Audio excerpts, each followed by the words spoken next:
ஒரு நாளைக்கு 4 பில்லியன் பேர் மெட்டாவின் ஆப்ஸை பயன்படுத்துகிறார்கள். ஆனால் இந்த ஆதிக்கம் சட்டவிரோதமாக இருக்கலாம் என்கிறார்கள் அமெரிக்கா. ஏன்? இந்த வழக்கு உங்களுக்கு என்ன தாக்கம் ஏற்படுத்தும்? பார்ப்போம். மெட்டாவின் கீழ் ஃபேஸ்புக், இன்ஸ்டாகிராம், வாட்ஸ்அப், த்ரெட்ஸ் இருக்கின்றன. ஆனால் உண்மை, இவற்றை மார்க் சுக்கர்பெர்கல் உருவாக்கவில்லை. போட்டியாளர்களை வாங்கினார். இன்ஸ்டாகிராமின் 5 பில்லியனுக்கு வாங்கியதும் அது புகைப்பட ஆப் இருந்து விளம்பர ரயில் ஆக மாறியது. FTC-யின் கூற்று, இது போட்டியை அழிக்கிறது.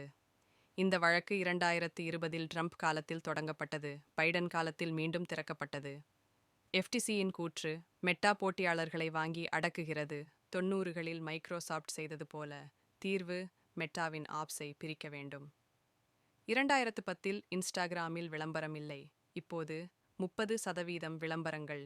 வாட்ஸ்அப் தனியுரிமை உறுதியளித்தது. ஆனால் விளம்பரங்கள் வருகின்றன. போட்டி இல்லை. மெட்டாவுக்கு லாபம், உங்களுக்கு கஷ்டம்.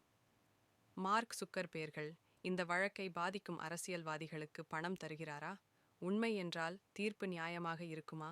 4 பில்லியன் பேர் தொடர்பு கொள்வதை ஒரு நபர் கட்டுப்படுத்தலாமா? இந்த வழக்கு இணையத்தையே மற்றும் மெட்டா ஏகபோகம் என நினைக்கிறீர்களா? கமெண்ட் செய்யுங்கள். விழிப்புணர்வுக்கு இந்த வீடியோவை பகிர்ந்து கொள்ளுங்கள். தெரு விலங்குகளுக்கான ராக்னாவோர் இன் பணியையும் ஆதரிக்கவும். விளக்கத்தில் லிங்க் பார்க்கிறோம் அடுத்த வீடியோவில்.